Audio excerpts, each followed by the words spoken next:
लगावेलू, हंसी से दिलवा के भाग जगावेलू, जैसे तू मंचवा पे मुस्कावेलू। गोरिया के जवानी आग लगावेलू, नजरिया से जादू चलावेलू, एक झलकिया में दिल जीत लेलू, सबके अपना दीवाना ना बनावेलू वे।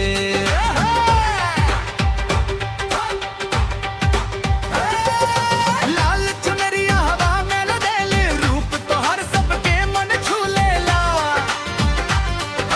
धीरे धीरे जब तू चाल चले लू, रब चलत लाग रुक जाला,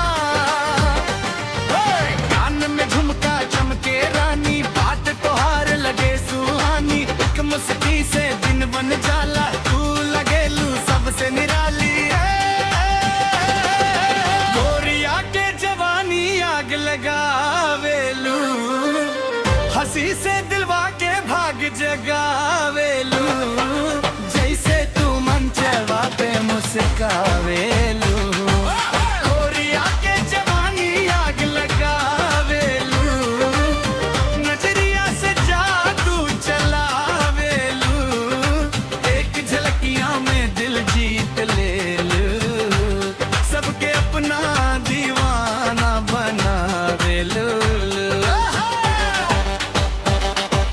डीजे बाजे रोशनी चमके फटको फट, लहरे स्टेप पे भिड़वा धिड़के फटको फट, ताली के आवाज गूंजे चारों ओर, मंच में पूरा पूरा रंग से भर के,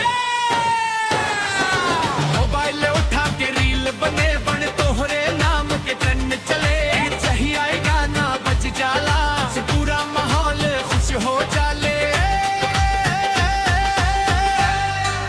ए गोरिया, तू बनना, भीड़ू चले,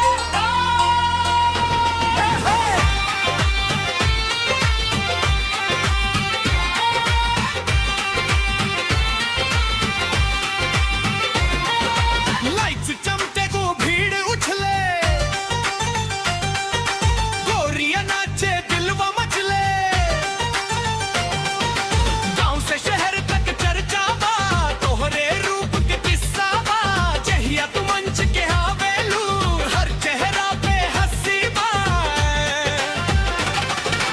नैन तो हर चमके सितारा, चाल लगे सबसे प्यारा है, एक नजरिया दिल ले जाला, तू बन गईलू सपना हमारा है। गोरिया के जवानी आग लगावेलू, हंसी से दिलवा के भाग जगावेलू, जैसे तू मंचवा पे मुस्कावेलू। गोरिया के जवानी आग लगावेलू, नजरिया से जादू चलावेलू, एक झलकिया में दिल जीत